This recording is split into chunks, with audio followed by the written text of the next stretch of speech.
All right, folks, and welcome to our our webinar series on turning requirements to wireless designs.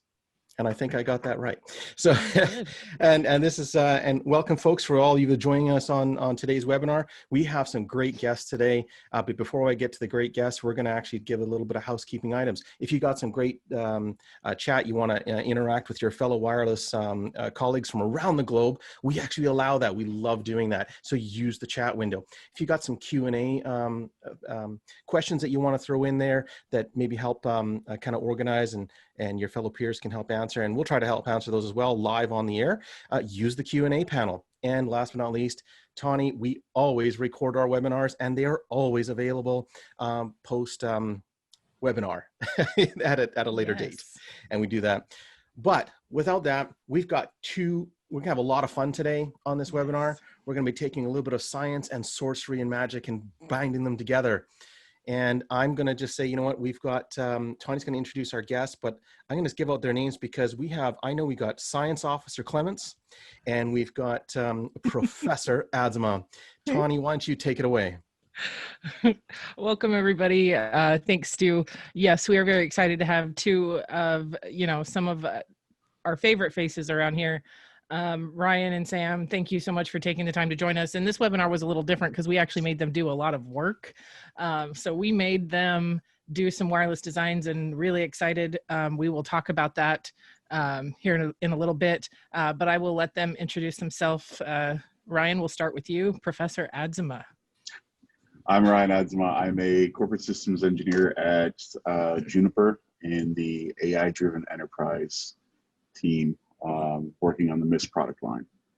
So I do all things API and wireless. Mr. Python. Yes, that's why Slytherin. Slytherin house, yes. All right, and Sam. Hi, I'm Sam Clements. I'm engineering director for a large VAR here in the States, Presidio, and I essentially own the mobility practice at Presidio. And I did not have a red shirt today. Unfortunately, I did not have a ton of Star Trek paraphernalia hanging around the house, but I did bring Spock and Kirk salt and pepper shakers. So I've got that going for me. That's all I've got. Amazing. That's fantastic. Thank you again, Sam and Ryan. I'll be joining us later. Before we start our webinar, you guys know, as you guys know, here at Ekahau, we like to do polls. So we are going to launch our first poll question. From the requirements listed below, which do you prioritize first when you're planning your network design?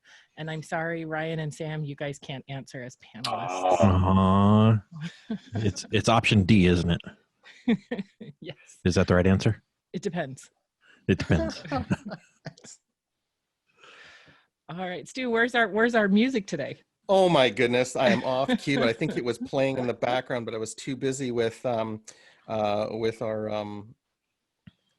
yeah. Yes. All right. We'll have it ready for next round. With that, it's interesting. Looking at the results here, capacity and coverage, it depends, right? Depends on what you need. Depends on what the requirements are, right? So that's fantastic. But that's the thing. It all starts with the requirements. So let's talk about that. Sam, what does it take to get good requirements for your project?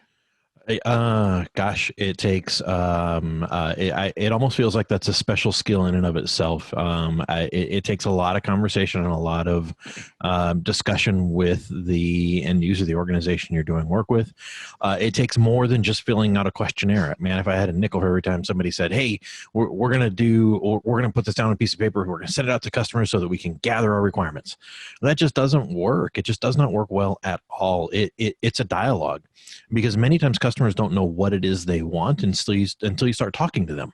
That's probably the hardest part, is getting somebody to agree that, yes, this device is a thing that's going to be on my network, and it's important enough to take into consideration for doing a design.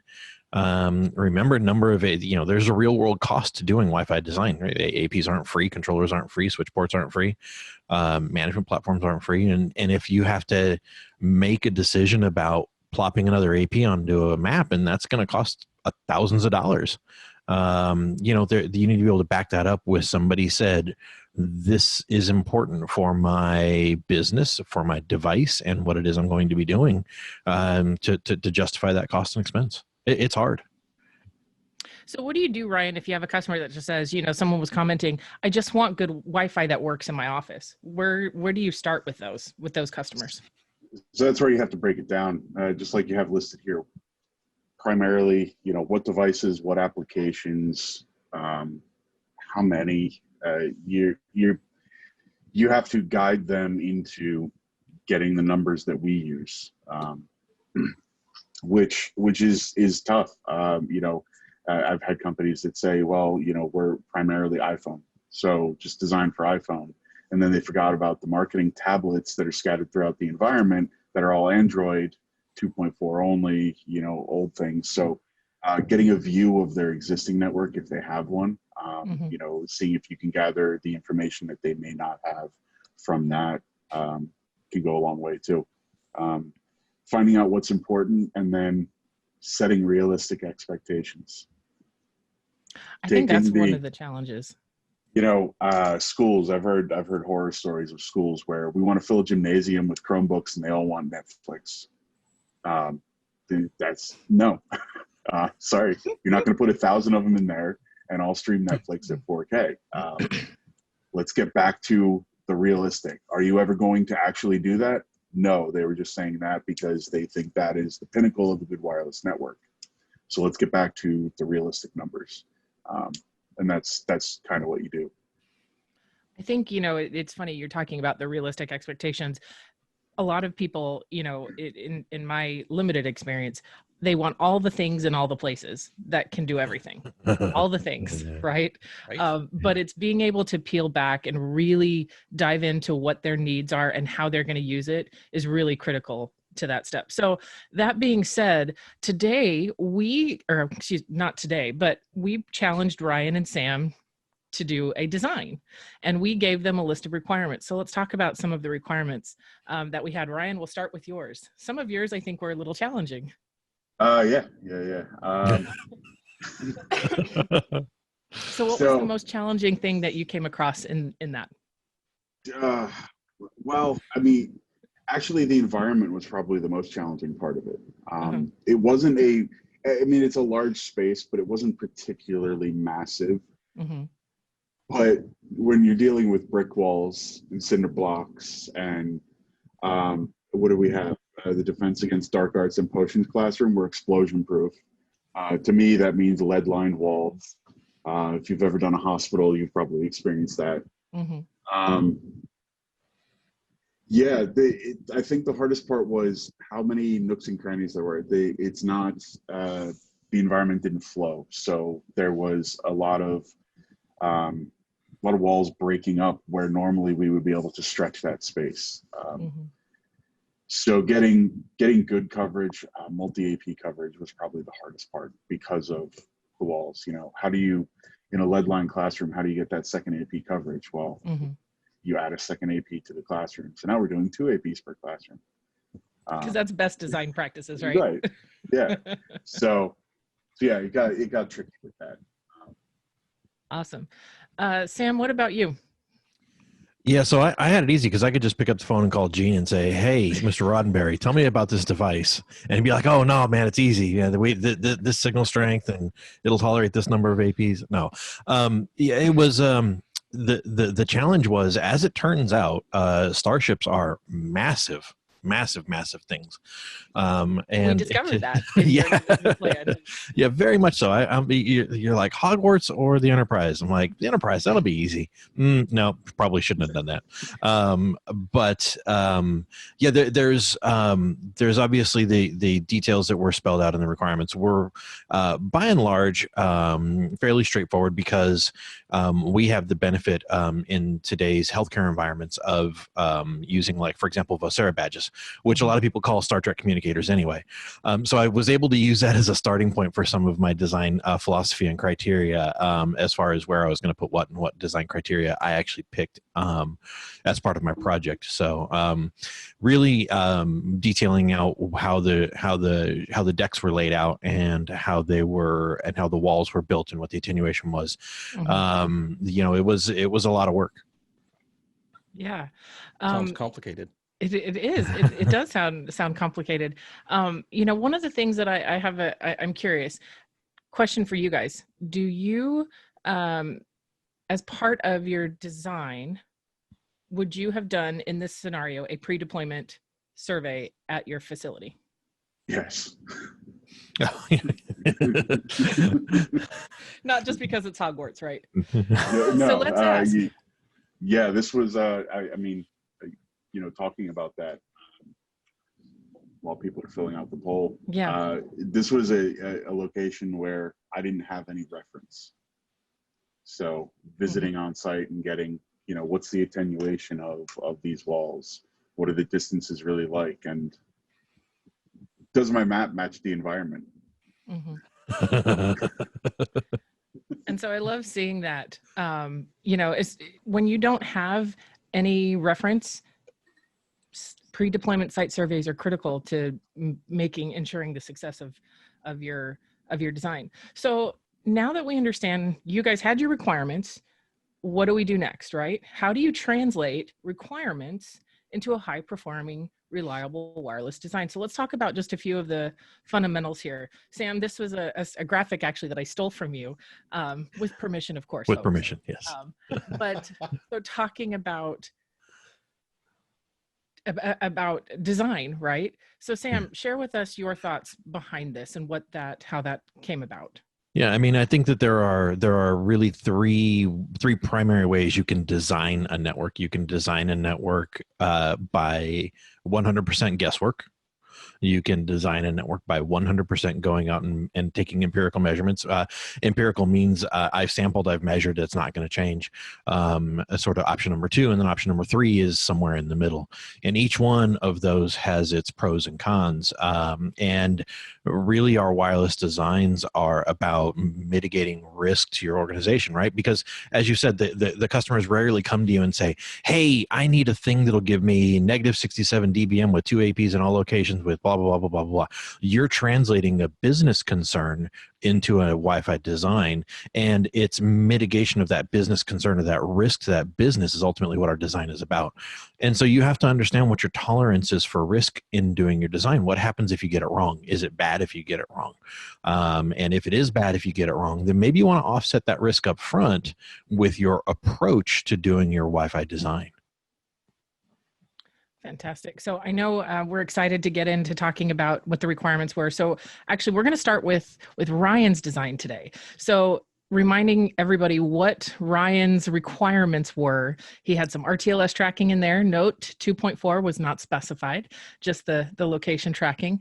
HD video gaming in the classrooms. Ryan talked about the lead-proof walls. So this was the map that Ryan got for Hogwarts. So Ryan, tell us about your experience just with the map and how fantastic it was, right? It's the perfect map because every time a customer gives you a perfect map to use, floor plan. Yeah. So one of the things I did is I wanted to find out what the dimensions were. And I had a fairly large space that I could reference, the Great Hall there on the left. And it comes to find out the map doesn't match the actual dimensions of the Great Hall.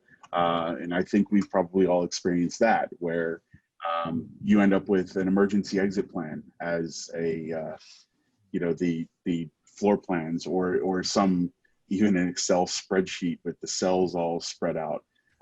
That's a big part of what I've experienced in the real world. So starting with that, I kind of had to fudge some numbers on the sizing. But what I looked at is, and I may have tweaked the requirements a little bit to fit and make it a little easier for me. But location tracking on the property. I look at this map and I see, all of the map is the property, but I see that everything is walled in. And so I just stayed within those walls because there's a lot of outdoor areas. I didn't go and do a full design all the way out into the dark forest or any of that. And that wasn't a requirement. Right. So they said on the property. So the Whomping Willow, right. the Quidditch pitch, they're all in there. But within those walls is where I stayed, except for heading out to Hagrid's hut. Go ahead. Sorry, I was going to say, so let's talk about the AP you selected. So after you get your design, you jumped into picking what APs you were going to use. Why did you pick those particular APs? Well, I work for MIST, so I'm very familiar with the capabilities of the access point, especially in some tricky environments. You know, when the choice is given to you, I think everyone kind of leans towards what they're most familiar with and most comfortable using. So that's what I did. AP43, the MIST AP43 is a very capable access point, 4x4. So it's going to meet all my requirements for the HD streaming. With the location services, that's not going to be a problem at all. So I was able to really do that well, and I have internal and external models available. For antenna selection, I kind of just used the best antenna that Ekahau already had assigned to the access point in the planner. And I did use some down-facing antennas in some of the areas. Awesome. So let's look at your design, and we're going to play it here. And Ryan used magic, folks, to speed this up. He's got his wand in his hand. So, you know, magic really, really helped Ryan as part of his design. So kind of walk us through where you started and what your thought process was. Well, so I started with just doing some really basic, place some access points in some areas. And this is actually about maybe 2/3 of the way through the process already. I started just placing some access points and then going and checking the health, seeing where I was failing requirements, seeing why. You hear I'm just kind of throwing them everywhere, and I'll go check what the health is, check what the issues are on it.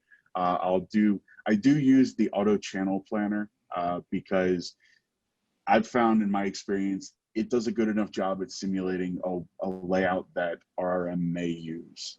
So I use that, correcting the heights and the power levels. I'll use that stuff to go through and get an idea of where I'm at and iterate through the design process. You know, no design is perfect out of the gate. I don't know anyone that would say that they've been able to do that on, especially a map this large. But what you end up with is versions. How many versions do you have to go through? And once you do that, then you have to start looking at how much effort, how much cost am I going to put in to get those extra percentage points in network health? You know, my network is at 92% or 95%. It starts getting more and more difficult as you climb those numbers to reach that 100%. What's an acceptable level? What's an acceptable number? You know, definitely need to work that out with the customer. So, yeah, you know, you see here, I forgot an exclusion zone, and I messed up and went in and put an area instead. So you'll see me redo that again in a minute here. And I think that's part of the process is that, you know, nothing is perfect from the get-go. I know Sam also had some challenges on his as well. And so that's I don't know what you're talking about. That's part of being able to do design, and, you know, not to sound, you know, obviously pro Ekahau, but that's one of the great things in the tool is it allows you to go back and do that and fix it and update it and do what you need to do, and you're not losing any forward progress in what you're working on. So someone, I'm going to pause this here for a second. Someone had asked a question. What's the best way, we're talking about a wireless design. So if you're doing a design that's in a brand new facility and you don't have the opportunity to get in and do a walkthrough, how do you ensure that you can accurately calculate material attenuation for both the walls and the floors? Well, you can, if you're absolutely not able to go on site, it's finding the closest reference material you can. If it's a company that uses like a standard floor plan for new buildings. You know, can you get to one of their old sites, even if it's not the same floor plan? Maybe it's the same construction material that you can go check it out.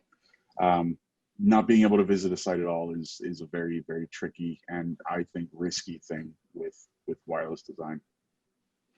Yeah. Sorry, just to intercept, but Ryan, I think you actually had a 3-dimensional model in Lego. I did, not, but it's not to did scale. that help you out? It's not to scale, eh? Sorry, I had to kind of throw that one in there because sometimes 3-dimensional models might work. Yeah, I mean, and that's another thing. If you have some sort of reference, you know, if you're able to even have someone on site do some basics for you to check it out, there's a lot of ways to get that information.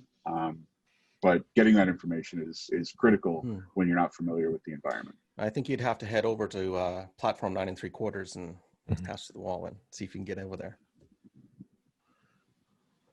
Of course, Stu. Sam, you were going to comment. Yeah, I was going to say, you know, you really only have two choices, right? You can either measure or you can guess, and basically every option at its final conclusion is one of those things, and so you either can go measure, as Ryan said, go find another example somewhere and measure that example, have somebody on site measure, get you know, you can either measure. Anything that's not measuring is guessing, and guessing is risk. And in my book, it's that you can do a Wi-Fi design without doing measurement on site, but it's risky. And so it's about balancing that risk versus, as Ryan said at the beginning, that setting that expectation about what it is your design is supposed to be doing for you, and how confident you are you can pull that off. And as Bryce commented in return, experience at the end of the day, if you're not measuring, is still a guess. It's an educated guess, but it's still a guess. We're getting a lot of questions about wall attenuation and how you measure wall attenuation. Ryan, I'm going to give that one to you. I mean, going out with you know, as simple as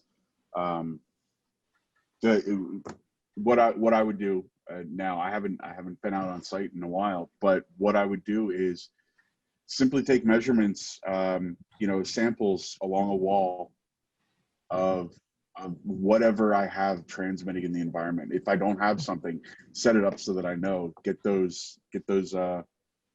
get some signal that I can measure, and then move to the other side of the wall. Take samples along the same path or same points on the other side of the wall. It's as simple as that, because you're taking multiple measurements, because not all of our Wi-Fi devices are calibrated, so you're going to get some variance in measurements. You're taking multiple measurements, and then you're repeating those measurements with the wall as a factor now. That's kind of the quick and dirty way to do it. I'm sure that there are some better ways, but I've found that works mostly well for me. And there are some best guess, you know, drywall, generally neg 3 dB, right? So there are some best practices that are generally considered. Here's what measurements are. But if you have a sidekick to what Ryan was talking about, fire it up, stand on one side of the wall, take the measurement, stand on the other side of the wall, take the measurement, and see where the gap is, see where the difference is, where the change is. So let's jump back into Ryan's design. So we're going to talk here. So this was actually Ryan's design here. So talk us through what we're looking at. How did where was your starting point? First thing you did after you drew your walls? After I drew my walls. And you set your scale and you put your map in and you did all of those things. So I actually started with the Great Hall because I knew that one, there were two locations where my access point height, my ceiling heights were different. What's the troll training room? And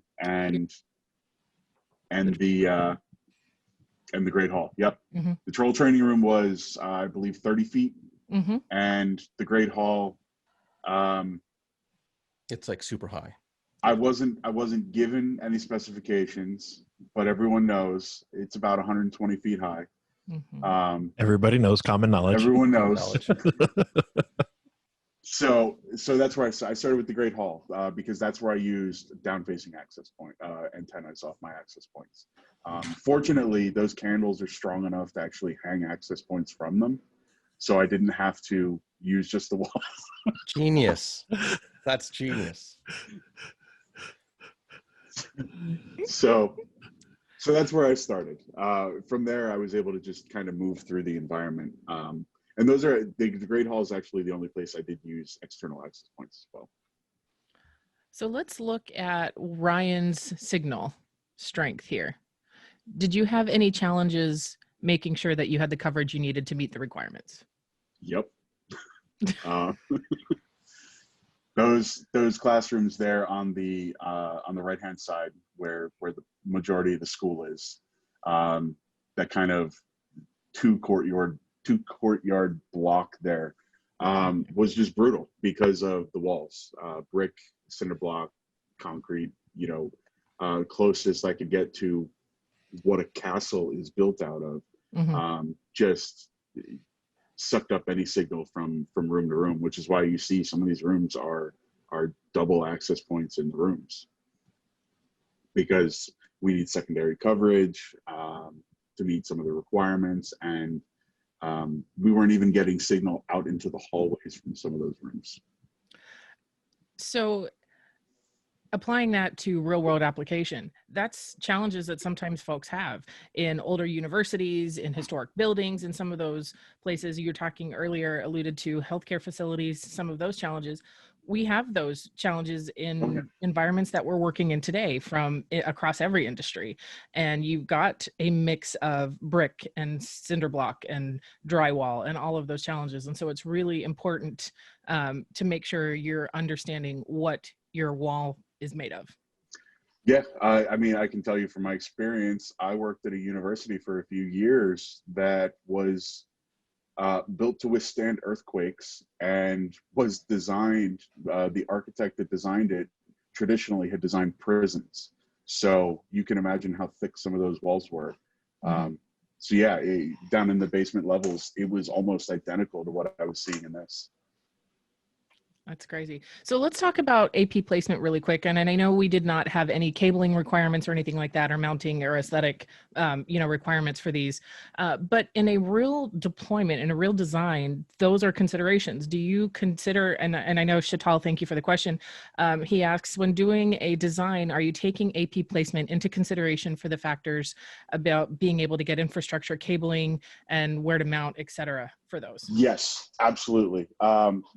I usually, unless I'm given those specifications, very specific aesthetics or cable path or anything like that, I will keep it in the back of my mind for the first iteration of the design.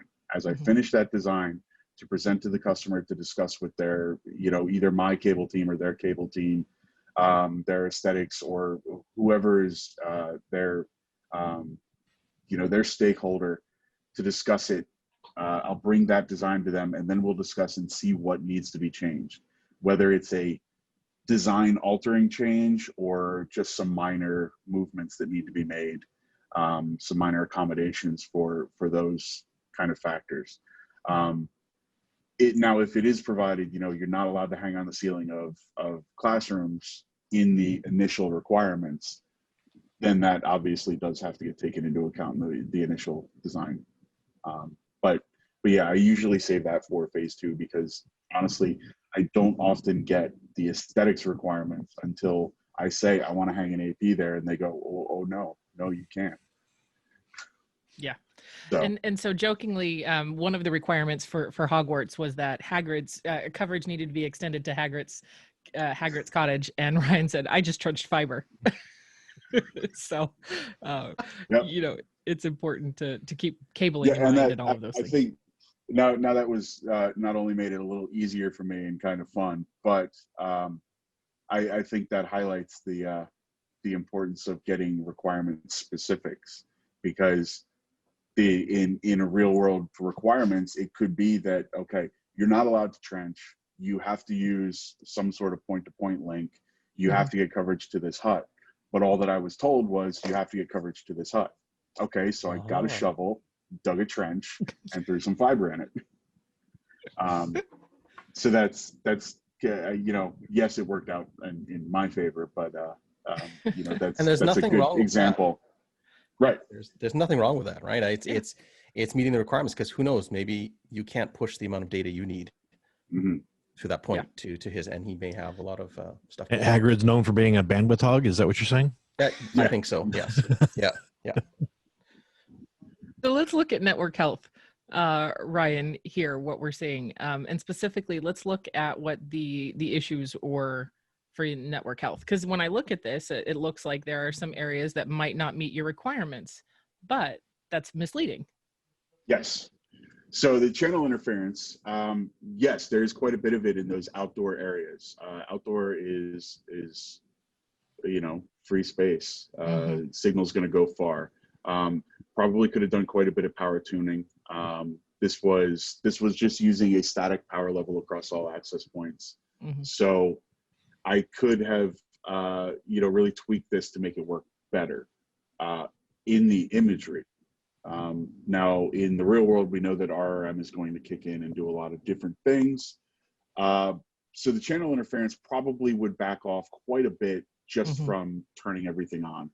The other part of that is those are outdoor areas where we're worried about location tracking, not service so much. Maybe a couple handhelds, but you know, the older teachers that are out there, they typically use their owls instead of sending an email. Right. So we're just worried about location tracking in those areas. Exactly. And so that's one of the reasons why it's important to understand what the requirements are when you're doing your design and when you're doing, you know, this type of facility. Yeah, and I probably could have laid that out better in the application with different coverage areas and different coverage requirements. I do just have one large coverage area over the entire map. Right. So let's look at channel. Ryan, you said you used the auto channel planning feature. I did. I used the auto channel planning feature because I find that it is sufficient for design level use. I wasn't going to go through and plan every channel myself.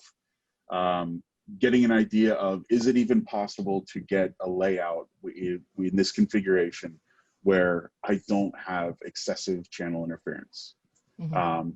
And that's I think, you know, that tool is perfectly acceptable for that. So I use that because, as you can see, there are quite a few APs there.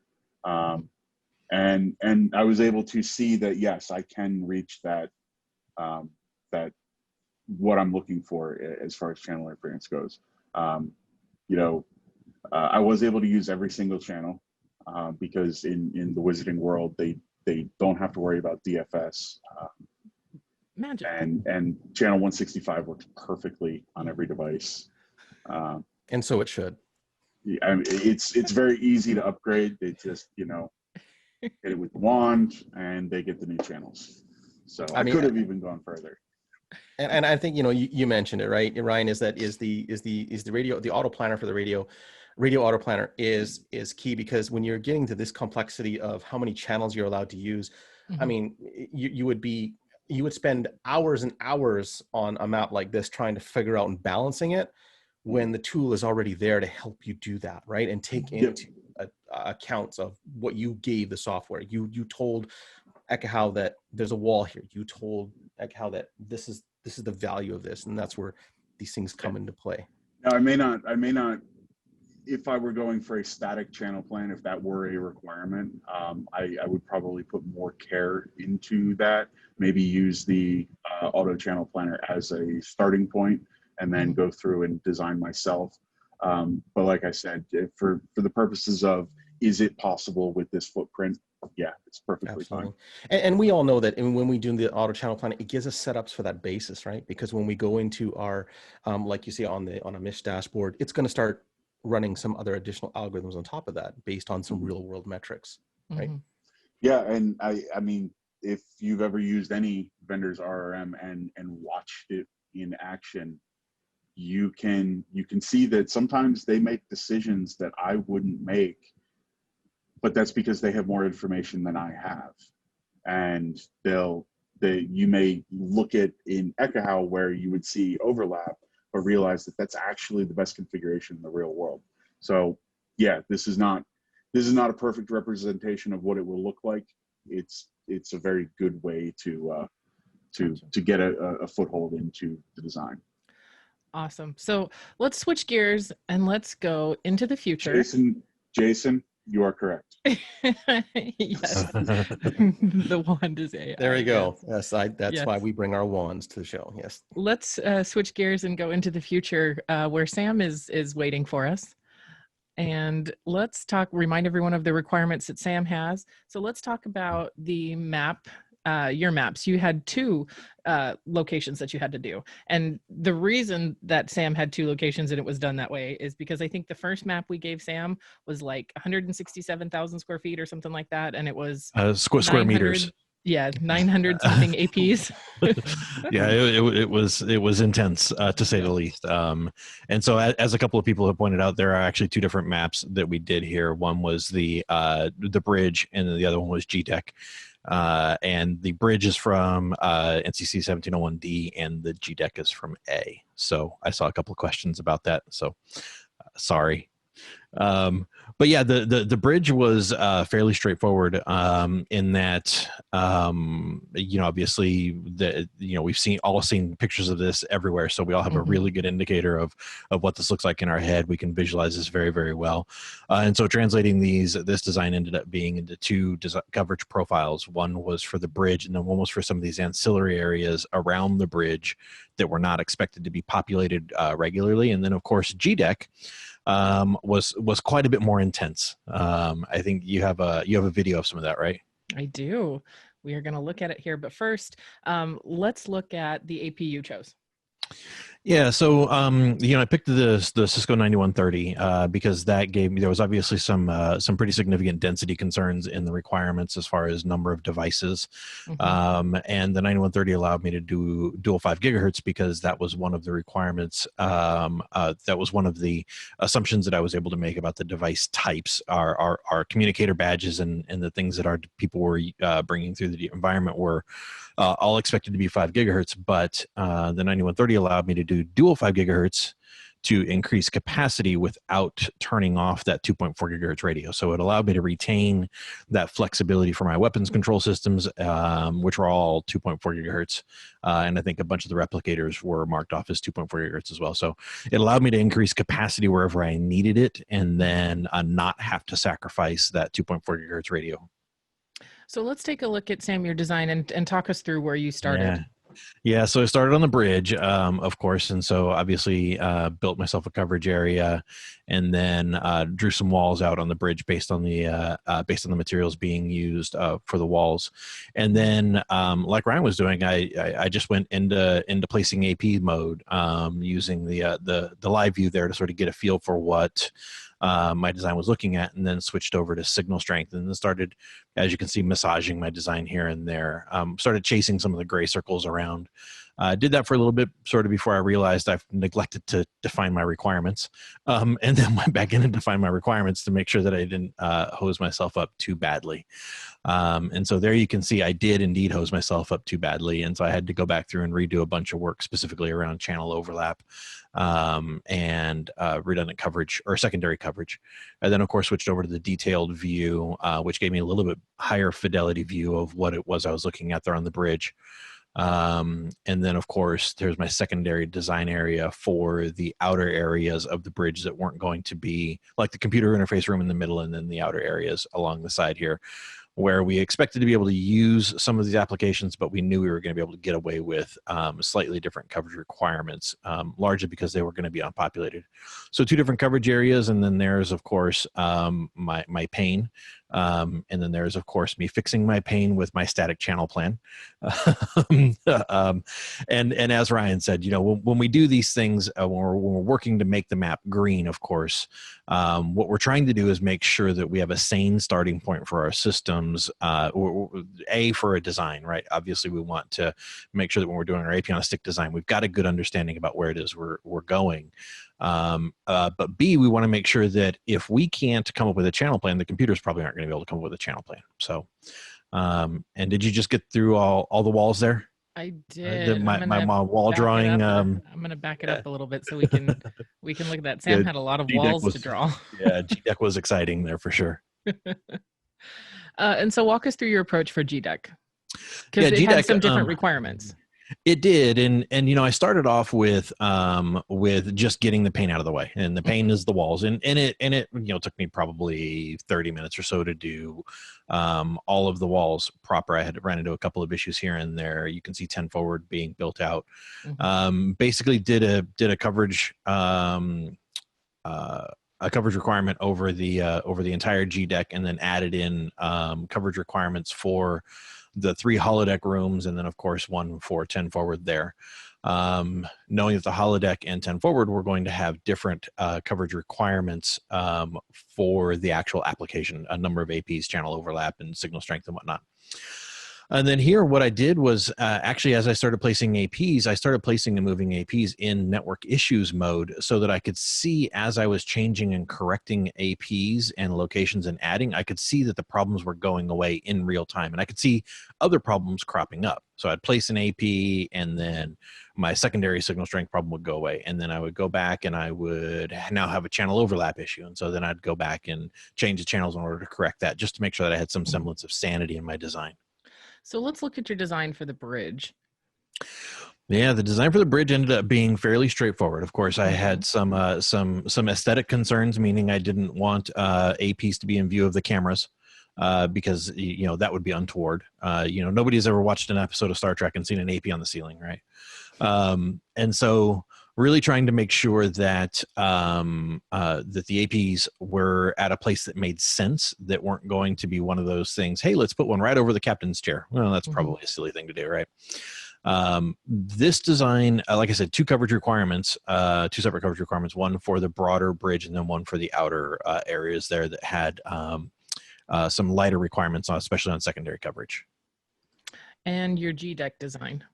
Yeah, GDAC design was interesting because I started with I started by building the design requirement around the entire GDAC, and then defined out holodecks 1, 2, and 3, which of course had different criteria in them, of course, define those criteria as coverage profiles, and then just started placing APs in the design. And what I did was, again, once I started getting to a rhythm where I was actually placing APs in the design, I stopped looking at signal strength only, and I switched over to network issues, so that I could see, as I was resolving issues in my design, how much further I had to go and where I was creating problems.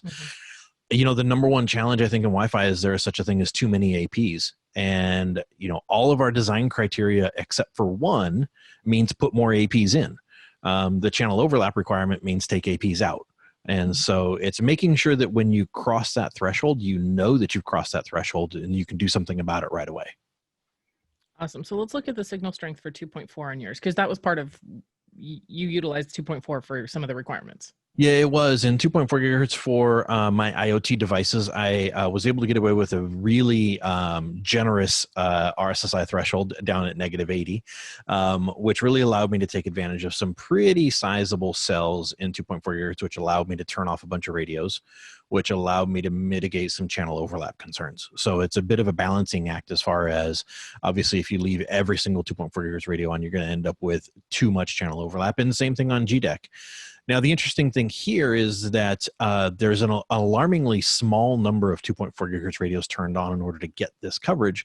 But because my application requirements were down at -80 dBm for my, what were they for? For my weapons control systems, that we weren't doing voice, we weren't doing roaming, we weren't doing anything for those other than getting them some very, very, very fundamental connectivity. It sort of looks bad in that, hey, there's some orange on your design, but orange simply means that you just haven't crossed that threshold into your don't want boundary. You've met your application requirements, and if you've met your application requirements, you're square on. Fantastic. So let's look at 5. 5 had a little bit more intense requirements for you. It did. This is where we went with -65 dBm, centered off of the Vocera Star Trek badge requirements that we all know and love. Of course, we assumed that because they were going to be in outer space, we didn't have any DFS concerns. Not a lot of terminal Doppler weather radar happening up in past the ionosphere, I suppose. So we had a tremendous amount of flexibility from a channels perspective. And then, of course, two APs at -65 dBm or better means that you're throwing a lot of APs into these designs. There's no doubt about it. Yeah. And same thing here, right? And so you can see where the holodeck requirements changed, because the holodeck requirements were a little bit lighter as far as the application requirements inside of the holodecks. But by and large, because they are very weight conscious in outer space, they use the same construction material for all of the walls outside of the holodeck. So I knew that everything was going to be that drywall attenuation wall. Which made selecting my walls a whole lot easier, except for Tim Forward. Tim Forward ended up being a bit of a pain. So let's look at your network health for the bridge. Looks fairly decent. Yeah, it doesn't look too bad, and I think we've got a slide that details what I did poorly here in just a few moments. But my goal was not to necessarily get 100% green. It was to get myself enough of a starting point for my AP on a stick design. Mm-hmm. So network health for 5 gigahertz as well. And I gave myself an allowance of, I think, a 1% failure rate, knowing that I'd be able to take care of that once I was on site doing my AP on a stick validation. Gotcha. So let's take a look at those specific issues here. Yeah, and so that's my secondary signal strength, and of course channel overlap. The channel overlap I wasn't worried about, especially right where it showed up on the map. Something this negligible, as far as I was concerned, was probably not worth addressing. And Sam made perfect in 2.4 gigahertz. As it turns out, if you have a negative 80 cell edge requirement, you can get away with some pretty large cells in 2.4 gigahertz. You just have to be unafraid to turn off 2.4 gigahertz radios. And there is some channel overlap in that design. I think there was a 2 AP channel overlap allowance, but it turned out really well. Mm-hmm. That's very scientific of you. Yeah. Science Officer Sam. Science Officer Sam. At least it's not a red shirt. That is correct. Yes. It's not a red shirt. I think these are actually amazing, Sam, that the what you've been able to actually gather from the requirement and actually turn it into some intent, into some reality almost. Yeah, thanks. Well, and I think that's part of the magic, so not to puns today, but that's part of the magic, being able to translate the requirements into a high performing network. How do you do it? What do you do? What assumptions can you take? What can, where can you give? Sam, you said you gave yourself 1%. Where can you give? Where can you not? Right. Ryan talked about, some of the outdoor coverage areas. It wasn't needed as part of it. So it's really being able to understand not just what the requirements are, but how to turn that into, and where do you go if you don't know?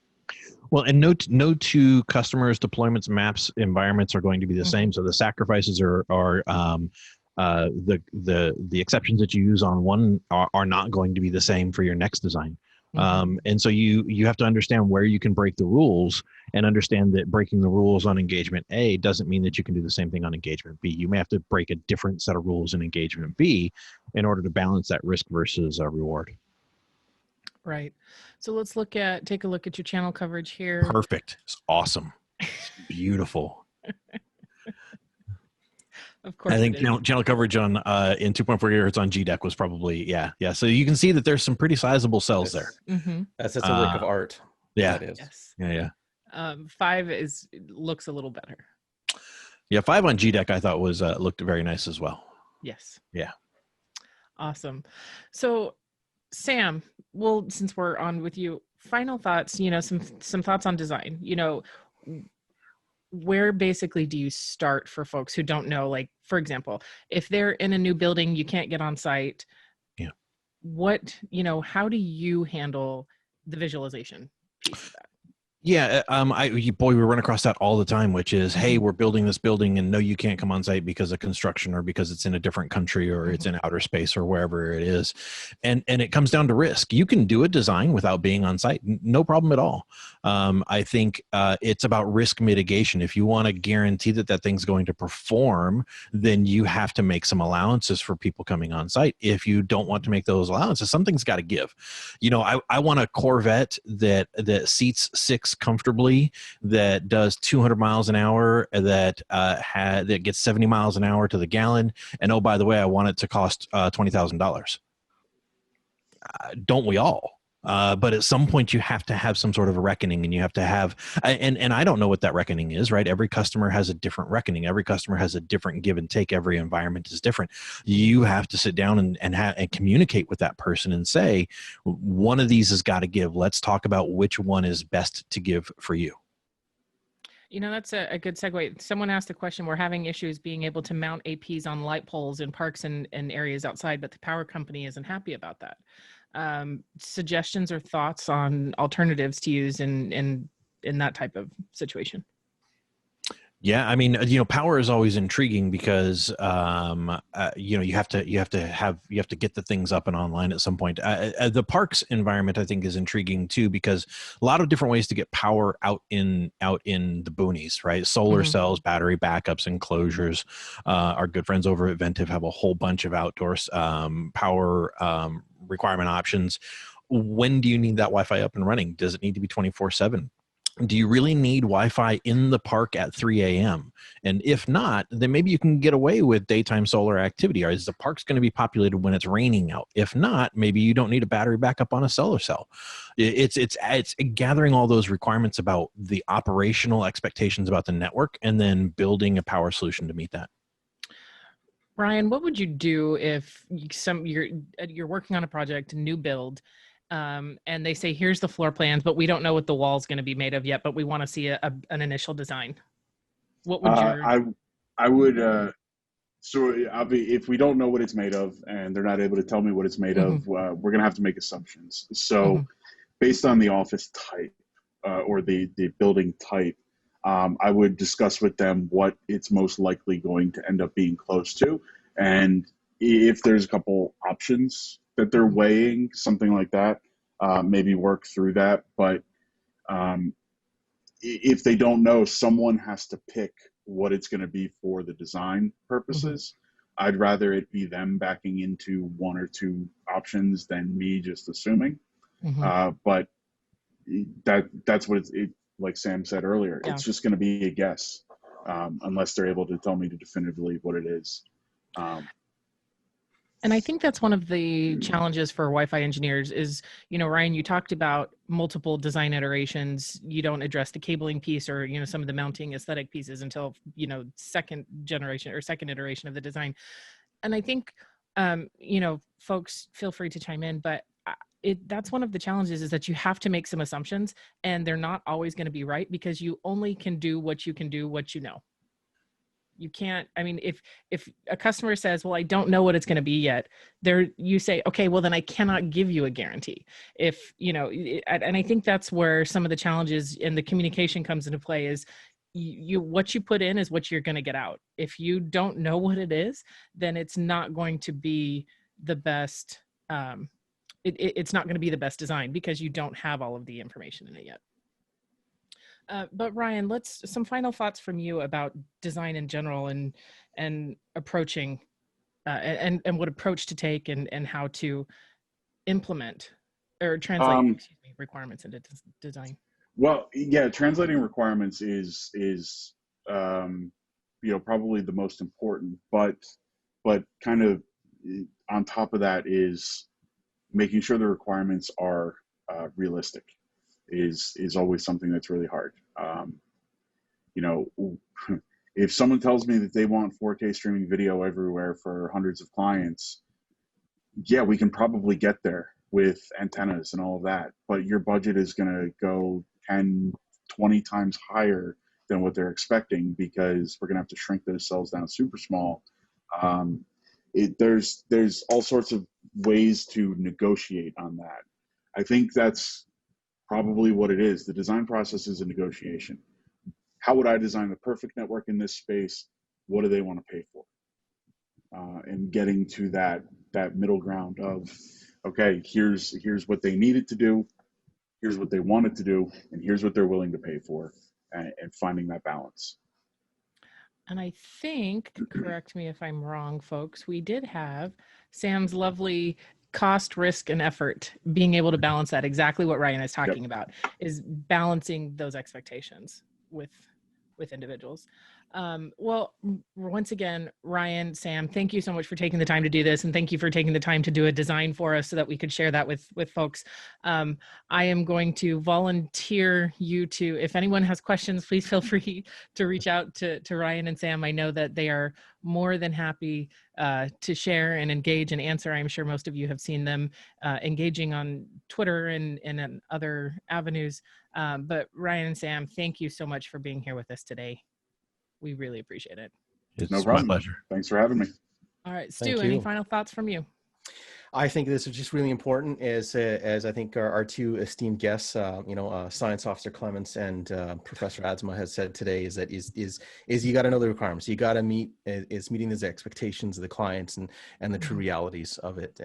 But again, we've shown that we can use a tool the right toolkit to do the right design, right? And to leverage those things, putting in those requirements for each room. The bridge may be different than the rest of another deck, right? And customizing those things. And I think that's where it really gives a lot of some cool, powerful design concepts and making you feel much more confident in what you're going to do within your planning and design. Agreed. And with that, folks, thank you for joining us and enjoy the rest of your morning, evening, afternoon, night. Live long and prosper. Is that what it is? Thanks, everybody. That's right. All right, folks, and thank you.